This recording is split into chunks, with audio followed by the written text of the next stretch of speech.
मैंने अपने पति द्वारा खरीदे गए खूबसूरत कपड़े पहने ताकि मैं उन्हें सरप्राइज दे सकूं। लेकिन मुझे इस बात का अंदाजा नहीं था कि वह अचानक अपने एक दोस्त को घर ले आएंगे। शर्मिंदगी की हालत में मैंने सबके सामने उनके साथ थोड़ा मजाक भी किया, क्योंकि मुझे पता ही नहीं था कि घर में और भी लोग मौजूद हैं। जैसे ही मैंने किसी और की आवाज सुनी, मैं घबराकर वापस बेडरूम की ओर भागी। मेरे पति ने तुरंत अपने दोस्तों को घर से बाहर निकाल दिया। बस उस पल के बारे में सोचकर ही मेरा मन कर रहा था कि मैं जमीन में गड़ जाऊं। थोड़ी देर बाद उन्होंने बेडरूम के दरवाजे के बाहर से मुझे आवाज दी। जब मुझे यकीन हो गया कि सब चले गए हैं, तब जाकर मेरी जान में जान आई। तभी उन्होंने ध्यान दिया कि जल्दबाजी में भागते समय मैंने पैरों में चप्पल भी नहीं पहनी थी। कहीं मुझे ठंड न लग जाए, इस डर से उन्होंने मुझे गोद में उठाकर बेडरूम तक पहुंचाया और बड़े प्यार से मेरे पैरों में मोजे पहनाए। उन्होंने मुझसे कहा कि मैं फिर कभी नंगे पैर नहीं घूमूंगी। इतने परवाह करने वाले पति को पाकर मैं बहुत खुश थी। लेकिन तभी जब उनकी माँ को हमारी शादी के बारे में पता चला, तो वह तुरंत घर पहुंच गई।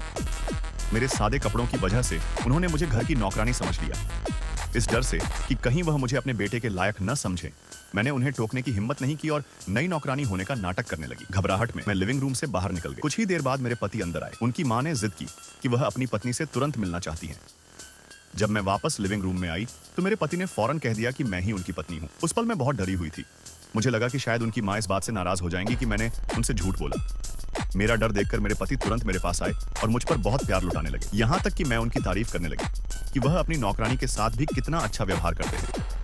लेकिन उनकी माँ तब तक सारा माजरा समझ चुकी थी। अगले ही पल उन्होंने औपचारिक रूप से अपनी माँ को मेरा परिचय अपनी प्यारी पत्नी के रूप में कराया। शायद मेरी सादगी ही थी जिसकी वजह से वह मुझे बहुत पसंद करने लगी। उन्होंने मुझे लाखों की कीमत वाला एक कीमती जेड ब्रेसलेट तोहफे में दिया। मैं इतना महंगा उपहार लेने से मना करना चाहती थी, लेकिन मेरे पति के जोर देने पर आखिरकार मुझे उसे स्वीकार करना पड़ा। मुझे उम्मीद नहीं थी कि इसके बाद उनकी माँ हमें एक मॉल ले जाएंगी और मेरे शादी के तोहफे के रूप में पूरा लग्जरी सेक्शन ही मेरे लिए खरीद लेंगे।